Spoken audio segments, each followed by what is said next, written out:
Yay. We're up. All right. Awesome. All right. Well, we are so excited to get started. I'm Leah Paulson here with my co-host. My name is Justin Brown. And tonight we have an amazing guest, Jordan Buhat, perhaps best known in these days for his role as Vivek on Grownish. He's a classically trained actor originally from Alberta, Canada, and received his degree in performance arts from the University of Alberta.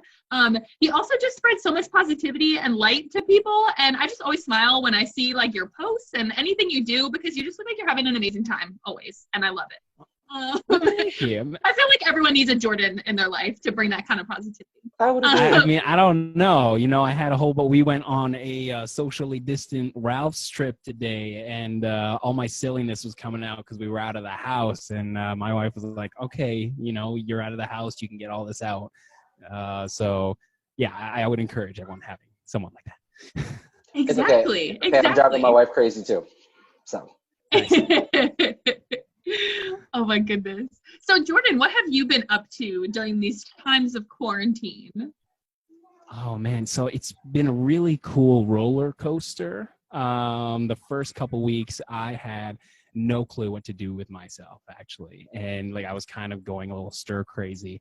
And then once those first 2 weeks kind of went by, I just dove into what I just impulsively really wanted to do from inside, and I started just trying to figure out how to make, because we were doing this, my Zooms look as good as possible. So I got my mic set up, I figured out how to get my camera and all this kind of stuff. So I just became more tech wizardy than I thought I was going to become.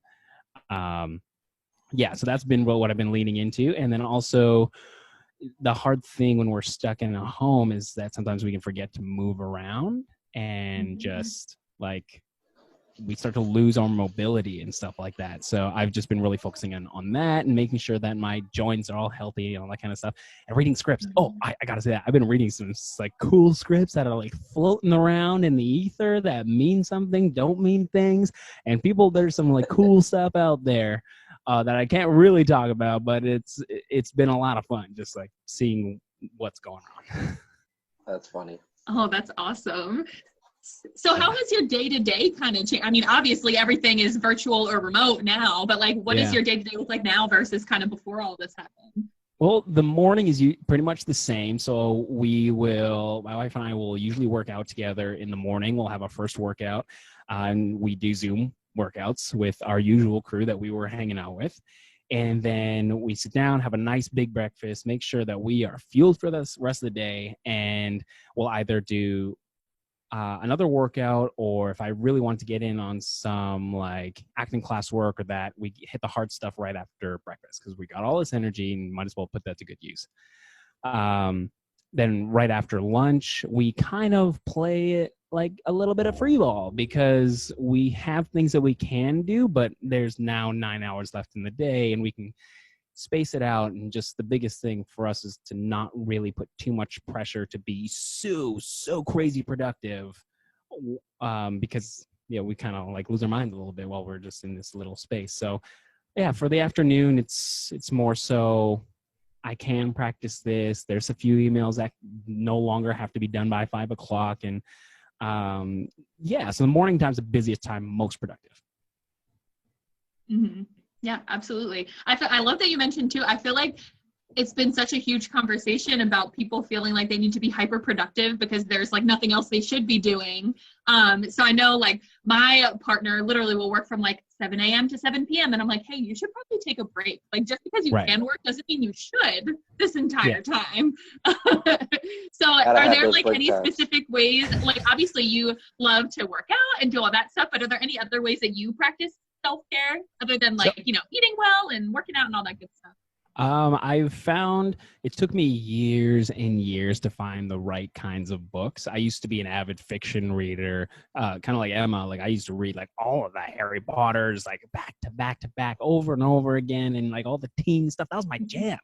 But then I don't know, I hit my 20s and something just kicked me because I got kicked out of high school, and I'm like, oh no, it's not hitting me the way that it would. So I read a lot of self-care and just like mind stimulating what to do with what I'd like to do with my life. Doesn't mean I need to do something, but just kind of figure out who you are. So I've been doing a lot of like personality quizzes. Just kind of like, it's a good time to sit with myself and figure out why I am the way I am. It's like super, you know, not meta, but I'm like really getting to learn about myself while I have this time. Mm-hmm. It's a great time for reflection. Yeah. Have you done the Enneagram test yet? Yes, I have. But I haven't done that one recently. So I was actually on my list to do again. Because I can't remember the number I was, but I was reading it and I was taking it with a grain of salt, because with a lot of those quizzes, you know, all the way from Enneagram, all the way down to like horoscopes, and then Harry Potter, which house am I in? It's like you can kind of be a little bit of everything, and it's kind of good to acknowledge, okay, yeah, I'm more like this, but to also know that I have other traits as well. Yeah, absolutely. So we have some people starting to post questions in the chat, so we will get to those in just a minute. But first, I want to ask you, because obviously one of the roles you're best known for is being Vivek on Grownish. So how has working on Grownish been for you? Oh man, you know, I miss it so much because it's just so much fun going to work. I literally say when I get there, I don't know, I say maybe like 3 or 4 times a year that I was like, this is our job. This is insane. It's too fun. Because I truly, when we get to work, even though everyone's like really far apart when we're not shooting in season, when we get on set, we're all like super happy and able to make each other laugh, and it's really relaxing because it feels like we have this really tight crew. And when there's like outside dramas or whatever going on, we can all really, really listen to each other and really just open up, which is kind of hard to do with, you know, just any friends. I just want to know, like, what happens do people recognize you on the street? Because it's like really weird when you're playing like a character on a TV show. No one's coming up to you, hey Jordan, how you doing? They're probably just like, Vivek, hey. People trying to buy drugs from you on the street. Right. You know, the drugs one's not as obvious like in person. I get a lot of like comments on Instagram being about the drugs because it's a little, they can hide behind their screen and be like, haha, drugs. But mostly in person, because I go to Disney a lot and I don't hide that. I love to go to Disney. And so a lot of people at Disney come up to me and say stuff, and they actually say my name, which is really nice. They'll come up to me and my wife because we're always going.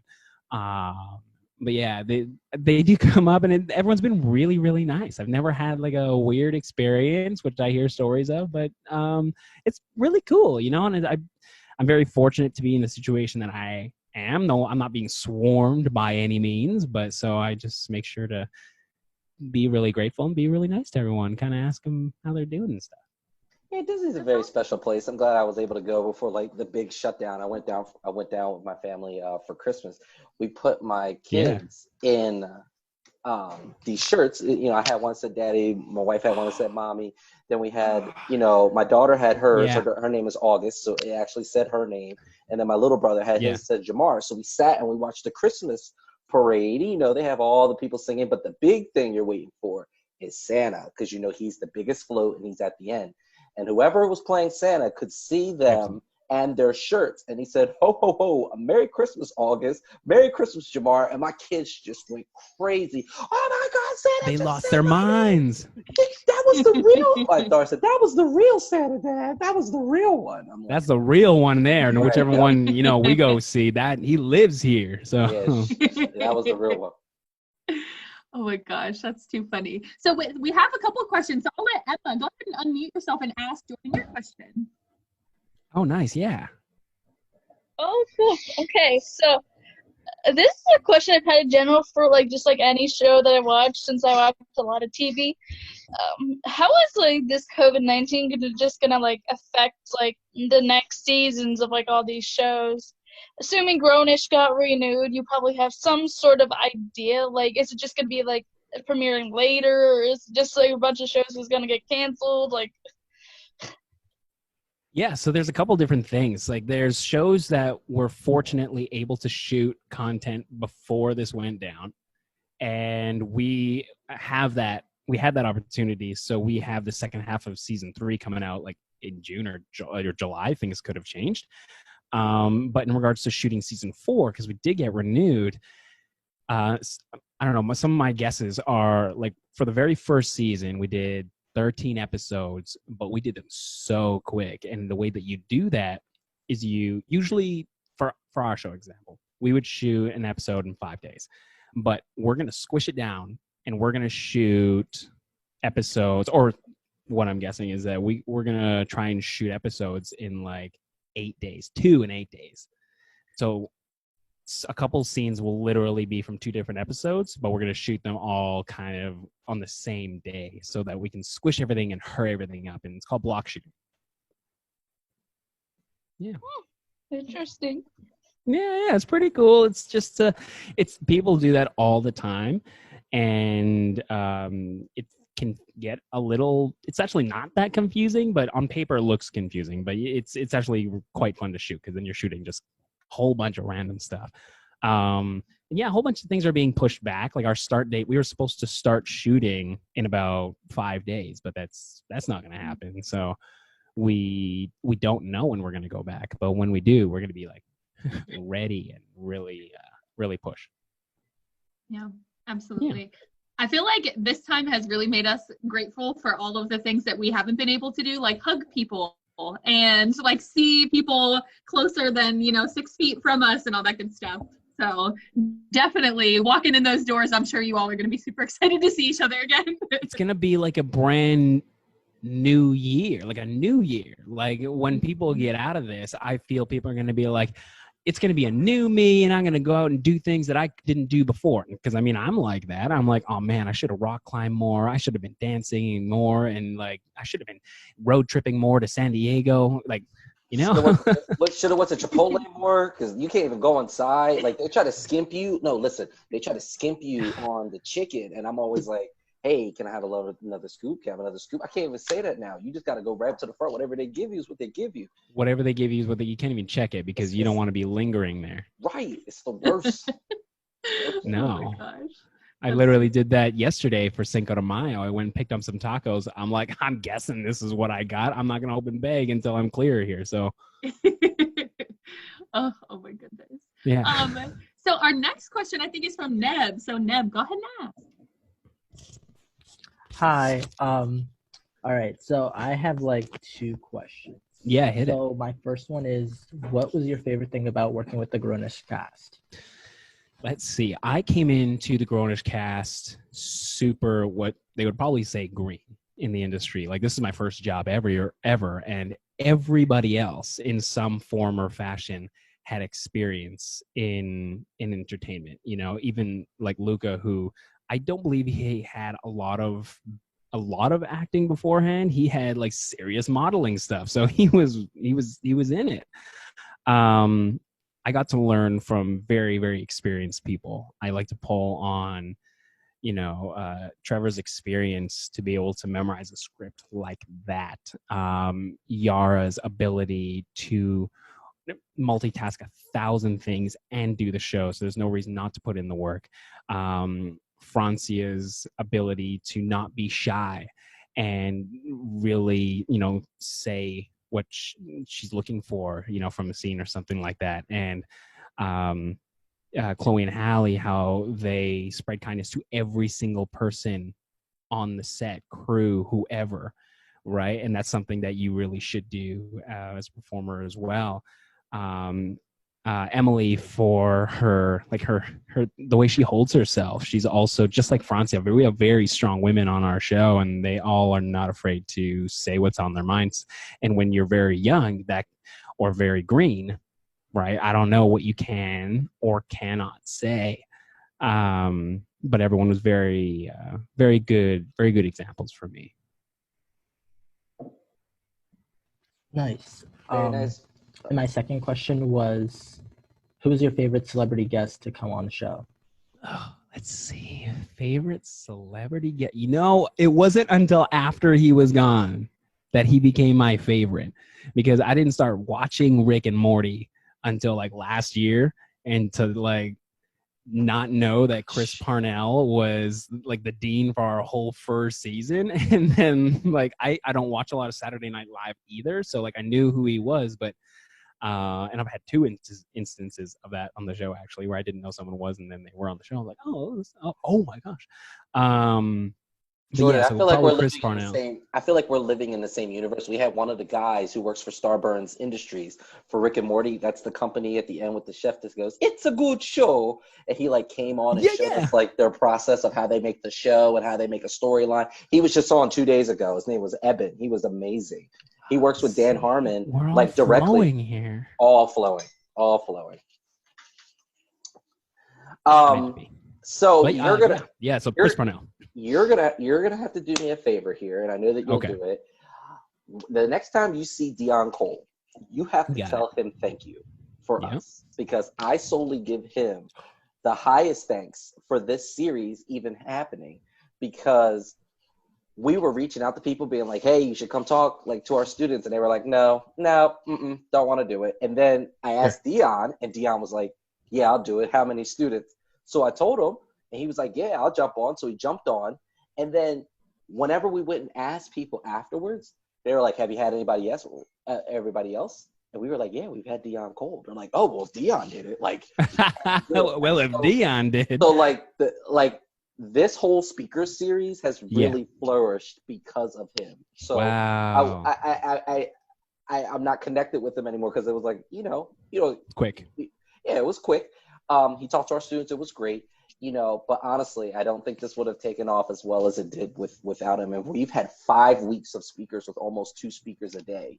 And I honestly don't think that this would have popped off the way that it did if he didn't just selflessly say, hey, I'm willing to speak with your students. Because after that, it just took off. Like, people weren't saying no. They're like, well, Dion Cole, yeah, I mean, he said, yeah, I can do it. So we had a whole bunch of people. That's really cool. Tell us what it's like working with him. Oh my gosh. He, like Trevor, he can just pick up a script and go, and he has this natural timing that is not something that it's like when you watch someone do something they're truly really good at and you're almost mesmerized by it. And it's like, how are you always funny? Like that take, you didn't say anything right, but it worked somehow. And so like we're working with Dion. It's the lesson I take from Dion would be to like just work on something for so long. And this is a different lesson I learned from a different professor, that if you're not on your A game, that just means you're operating at 95%, which is fantastic.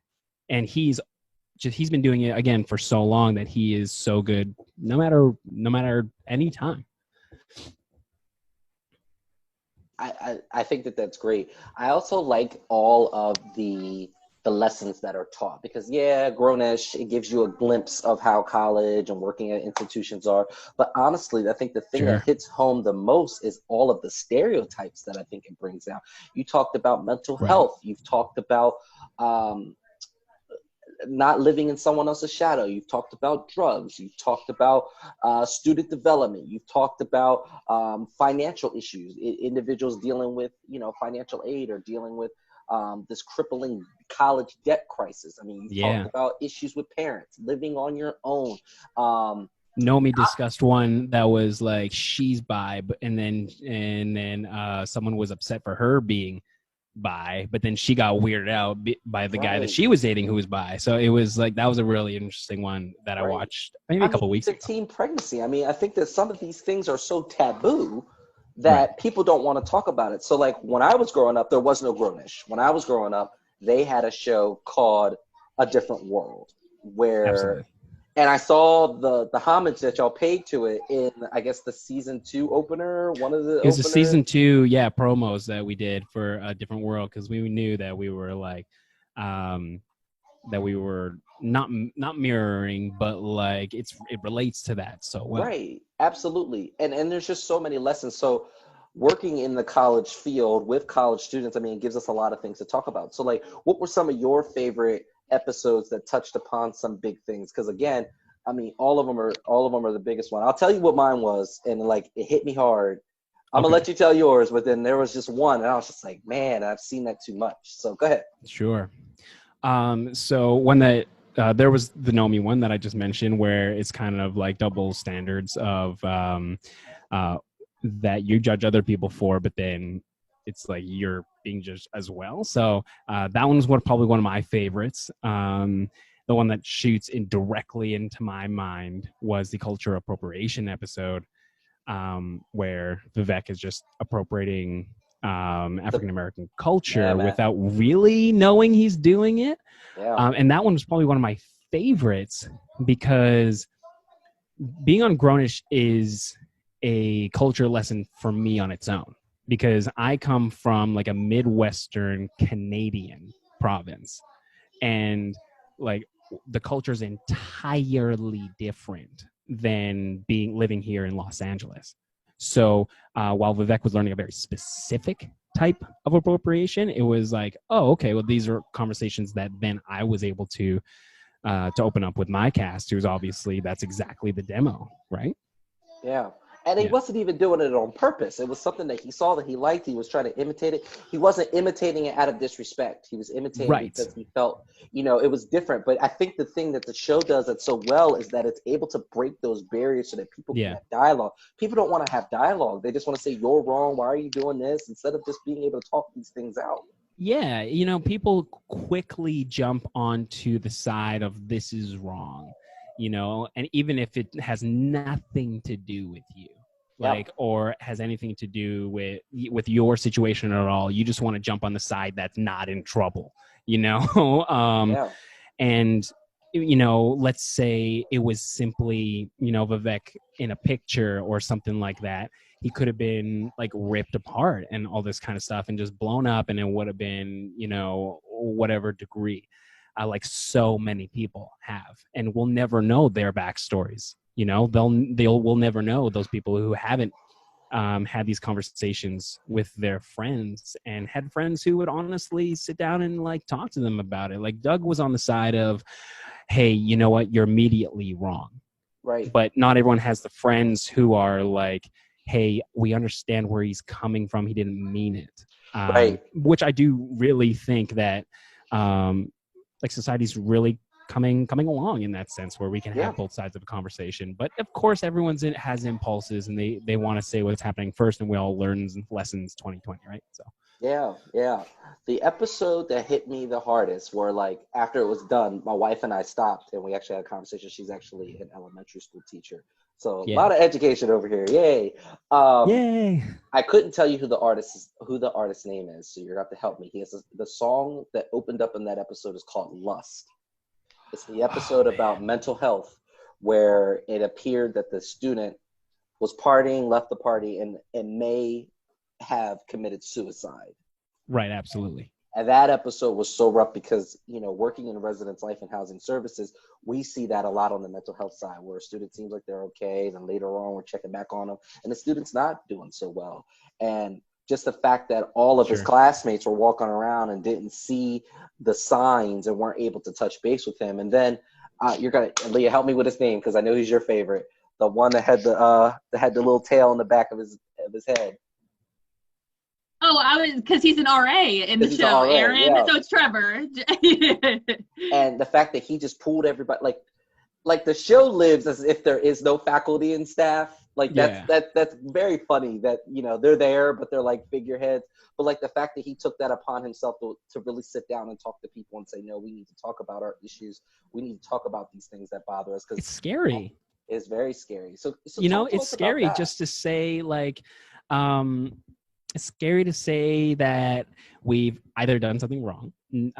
People don't really like that. And, when you look back at something and saying, yeah, I was on the wrong side of that. And it's scary to bring up when you're feeling kind of funky, because you don't want to be vulnerable, or you don't want to be someone who needs help. I know I come from that side a lot. Like I'm stubborn. I don't always want people's help. I want to be able to figure it out on my own, but sometimes we need help, honestly. And it's really scary to put yourself out there and ask for that.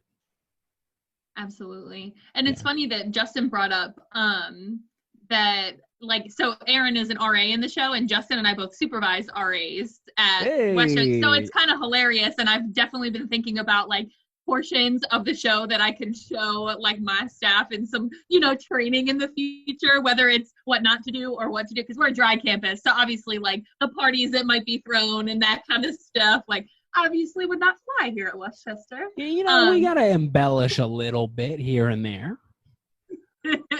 Hey, it's real for some places, though. I went to a very like wet campus, and that was very real. So, but yeah, craziness, crazy. Yeah. So we had another question come in. So Kiana, if you want to go ahead and ask your question.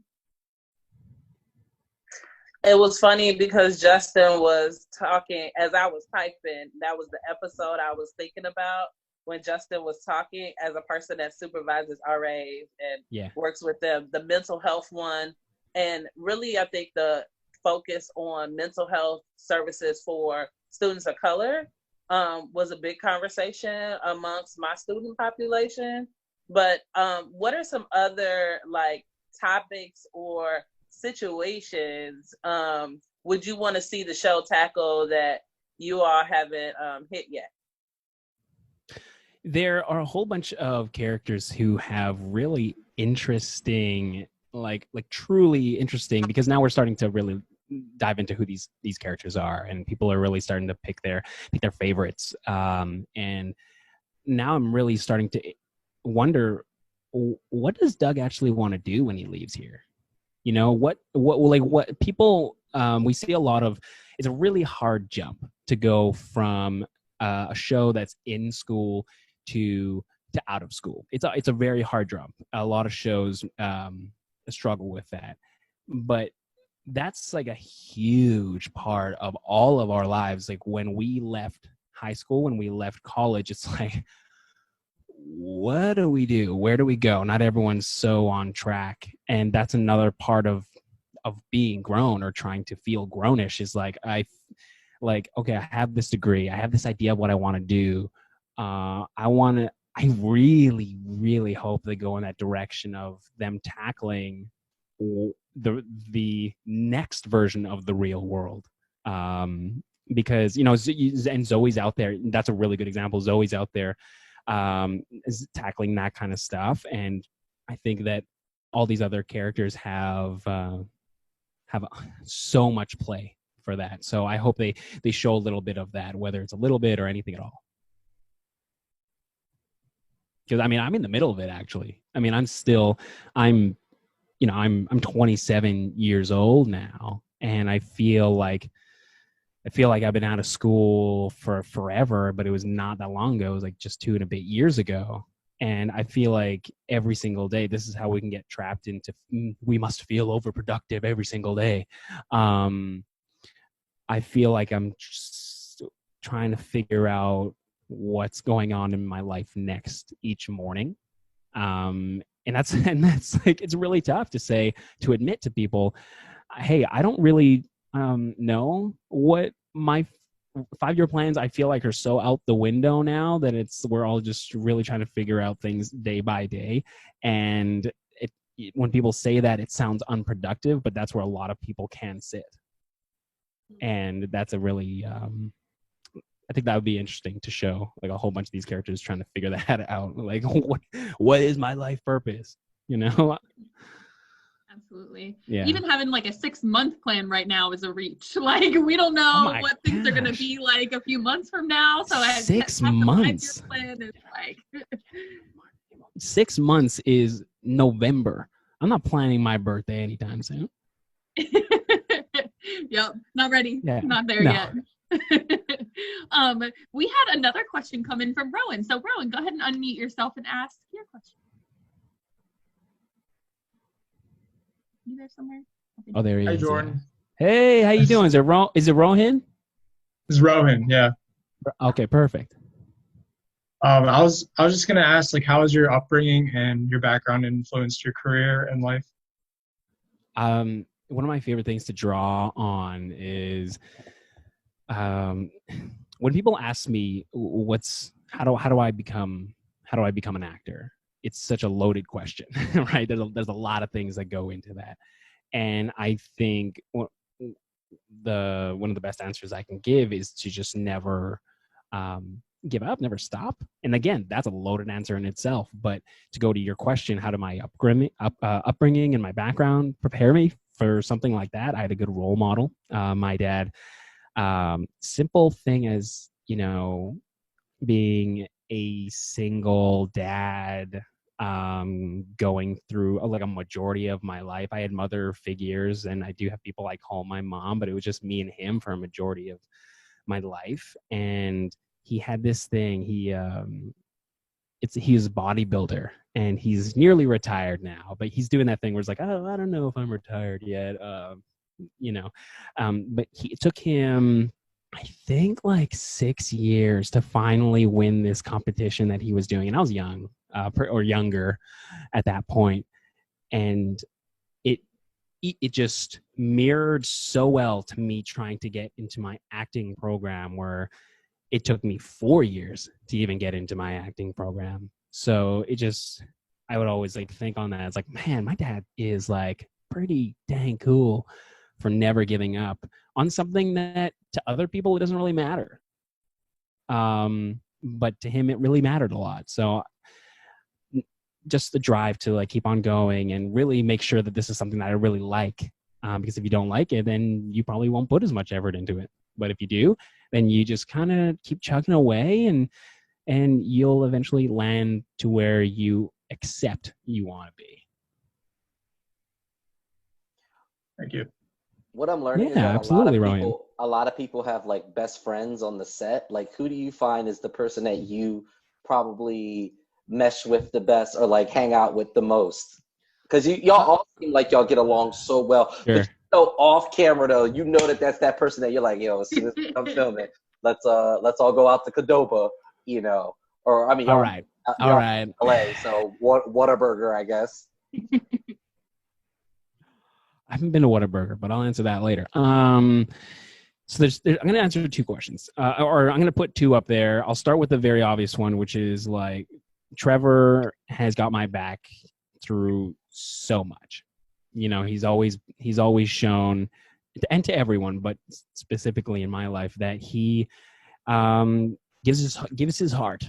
So I've been able to open my life up to him, and we hang out. You know, we went to Taco Bell the second I got back from Australia, and you know, you hang out. And what was really cool, you know, it's hard, I think, when I think of other people or other people in the industry, it's hard. I would put them on a pedestal. It's like, whoa, that is that person, you know. But then when you're just sitting watching a show and not having to like expect that you even have to talk, like that's like, whoa, that's friendship. When you can sit down and watch a TV show and not really have to talk, you know, and just enjoy what's happening, enjoy anything. And that's when it really hit me that he became a really cool person in my life. And then yeah, you know, Yara's always been really really kind to me, especially when I first got here. Dang, same thing with Francia, but anyway, I thought you were gonna cry. I thought you were gonna. I know, cry. I got caught. No, I'm gonna stop. I can't do this right now. No, it's I could go on, and every single person's done something really nice for me in some form or fashion to make me feel comfortable being here in LA and being here. Basically, I was on my own. Now I'm not. I have my wife, which is really nice. And but yeah, so I'd say Trevor's been really good to me. And Diggy, jeez, it's just such a similar name. It's a similar name. Diggy's been really good to me offset as well. That's amazing. That's so funny. Justin before this was like, I really hope I don't call him Vivek at all. Like during this. I don't think I did it yet. I think I did once, but you didn't catch it. But like, no, I didn't catch it. I didn't. It's hard, man. I've called Trevor Aaron a couple times when we're on set. I've called him Aaron, and like I sometimes call Emily Nomi. It's a weird job that I had. I feel like it's got to be hard, like when you're on set, to code switch between like the character name and their actual name. You know, it happens every now and then. And thankfully, we now know each other enough to not do it too much. But I mean, if it slips, it happens. Like Luca's pretty good, so like we can dodge that one. That's awesome. Oh my goodness. Yeah. We have another question from Cassie. Ooh. So Cassie, go ahead and ask your question. Hello, it's nice to meet everyone. I'm Kiana's RA, so she supervises me, and then we're all Justin's guests. So that's that's the relationship thing. So Amazing. I want to ask, how has playing Vivek impacted your view on college students today? Because there must be some sort of some elements of like realism to playing that.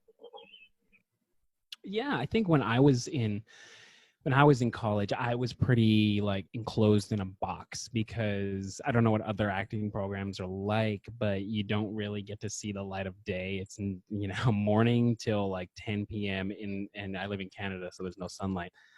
But when I see like how Cal U goes, and I kind of ask people around, is like, this is what it's like, and people say, absolutely, this is what it's like. It and what our show tries to do opens me up to not judgment and more so seeing the different sides of what everyone's kind of experiencing in life. Especially with, again, being from Canada, and I only say being from Canada because we have a different type of different cultures in regards to diversity. So when I came here, I began to learn about what, and then also going to Australia. So I'll relate it all. Is that when you go to a different place, like culture appropriation is different in that place. Like you're not necessarily appropriating somewhere here that you would somewhere else. So it's really learning to accept the views of so many different people and trying to decide where you stand and when you should stand. It's a really difficult situation to be in, and I think that's really, you have to be super malleable, which is what the show is really trying to get across. I read this YouTube comment in regards to Anna being a Republican, and it said there's no way that like everyone else would be friends with Anna in this climate. Well, it's like, but I bet you there is. I mean, and especially with like Asian American and African American and bisexual, and like in her friend group, they're saying there's no way that would be a thing. But I don't know. I think that just because someone has certain views, especially if you think about the people in your life right now in regards to COVID, right, and how people are differently reacting to things, they're still your friends, but they have different views, and you really have to. The show has really shown me to, I don't know, take in consideration to every single person's views and not just judge people on one side of things. Yeah. That's a good answer to that question. So, out of all the things that you think the show has touched upon, because I relevant doesn't even describe how well the show ties into social issues. Like, right. They are killing the game. Every episode is something different, and oh my gosh, there's an episode coming. I cannot say a thing. All right. I'm so excited. And we're recording, so yeah, we definitely can't. We're not saying nothing, but there's episodes coming that we're just all super excited for, which is why I'm so happy we got some filming done beforehand. But yeah, anyway, continue. Right. I just want to know what episode for you really touched home. Like every really like hit home where you're like, wow, like I feel like we did a really good job on this episode. Let me see. I think someone said, come pull a Tom Holland and tell us. So, let me just take my notes out here and what's this? Oh, what's this thing on the back? Because I was so involved in culture appropriation, I always draw back to that. And I really like, I kind of go back to what I was talking about with Cassie or Casey. Like when I was, cultural appropriation is such a touchy topic.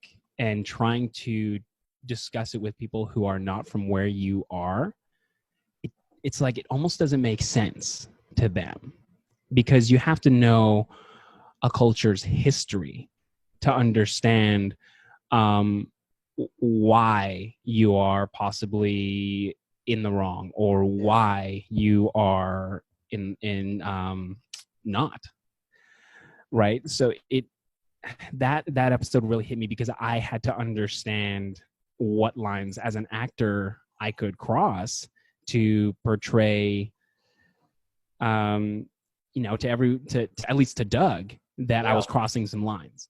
Right. And how you can appreciate it without making a mockery of it. It's just a weird, fine line. Absolutely. It's such a fine line, and one that we really have to, I just say that it's one that we have to be like malleable with, but like really find your stance, which doesn't make sense. It's like you're standing on a very solid raft in the ocean. Right. Absolutely. Emma's got the last question. I think this is really funny. Go ahead, Emma. All right, I'm ready. Okay, on your arm, you have a Flash tattoo. I saw it revealed. Do you watch that show? I watched it up until about season 4. That's as long as I watched it. That's as long as I watched it, because then my life just got flipped, turned upside down, and I had to run all over the place. So, yeah, that's about as far as I So you never saw Crisis on Infinite Earths? Okay. No, hold up. No, you can't just say that. I did go and watch some of the Crisis on Infinite Earth crossovers, because when that happened, I said, whoa, that is pretty crazy. I watched some of them. I even watched all the YouTube clips on, like, when Tom Welling appeared on The Flash. It was like, excuse you, that is pretty cool. Yeah. Jordan, how can people follow you on social media? Like, if people are like, man, I really like what this guy was saying, like, I want to see more of this, how can we follow you? Well, let's see. I think it's pretty much my name, Jordan Buhat, on all the social media. So that's Twitter, Instagram, YouTube. I have tons of like YouTube of Grownish going to like Disneyland and all this really fun stuff, which I really miss, and I can't wait to start doing that again. I've never been to Disneyland. I've only been to Disney World. I've been to Disney World about 10 times. Never been out to Cali. I have a Disney World one for you as well, where Grownish goes to Disney World. So we have that. Wow. And I also have a podcast that I haven't uploaded in a while, but there's a lot of cool stuff, and I sound just like this. And it's called Anything and Everything Jordan Buhat, and I think that's on like Spotify and Apple iTunes and all that kind of stuff. Okay, very nice, Yeah. very nice. So Jordan, what we've been doing as we wrap up here is we've been allowing our speakers to have the final say. So if you have like a theory to life, key to living, just a gem of knowledge you want to drop out, like, what is that one thing you want to leave with the students? We don't give you any opportunity to plan. It's just right off the top of the head. Here we go. 3, 2, 1, go. If you have an impulse, go with it. Really lean into it. That's what I've learned over this little situation that we have here. I am so far into being tech savvy with Zoom, and like, what is this light in the background? That doesn't do anything, but it looks cool, you know, like lean into the fun things, because it can, I think it's really good self-development. Absolutely, absolutely. Jordan, everybody, thank you so much for coming out. Real quick, before you guys all head out of here, we want to tell you about our last 2 programs, which will be happening tomorrow. So if we can zoom in right here. Oh, okay. Now you're going to give me my circle of death real quick. Okay, hold on. Oh, did it let me? It's working. I see it. I see it. I had to go back. You took it away. Yeah, I took it away. Sometimes I give it, sometimes I take it away. That's right. All right, give me 1 second. Let me see if I can pull this up. We're going to try this one more time. My computer's being funky right now. You're killing it. Here we go. Let's try this one more again. All right. We had Jordan tonight. Tomorrow we will have Walter Emmanuel Jones. He was the first Black Power Ranger. It's going to be Buddy Morphin. We got Francia. We talked about her a lot today. So she'll be joining us. And then we have Leah's favorite, Mark K. Richardson from Dear White People. He's Reggie in Dear White People, which Hey-o. another awesome show. Yeah. Yeah. Now, because y'all are special, we're going to give you a preview of next week, which I think is really important. So you all can jump in on there. Here we go. Bam. We got Joshua Seth. He was the voice of Ty from Fox's Digimon, but Absolutely. Yes, he does. He does magic, so he's going to be doing that. And speaking of magic, we got Chris Handles. He is a Harlem Globetrotter, has been for about 20 years. He still holds the Guinness World Record for the amount of kneeling basketball shots made backwards. We got Terry Lomax. She is going to be teaching you how to make your brand. If you have something that's yours, how are you going to grow it and manifest it so everybody knows what it is? Chris Sabat, he's an American voice actor known for doing many voices, but most famously Vegeta from Dragon Ball Z. We got Zach Gowen. He was a former WWF wrestler. He has a great story. We got Danielle Fischel. If you ever watched Boy Meets World. Let's go Topanga. Boy Meets World. Al Roker, if you don't know who he is, all right, you need to look him up. All right, we got Joshua Triplett. He's on a show right now called The Neighbors with Cedric the Entertainer. He's on many things. We got Sway, all right. How many days do you get to interview Sway? All right, Sway interviews you, all right. And then Cedric Yarbrough, you know him from everything, The Boondocks, Reno 911, and BoJack Horseman. So we hope that you all join us. Again, These programs are brought to you by Residence Life and Housing Services, and we hope to see you there.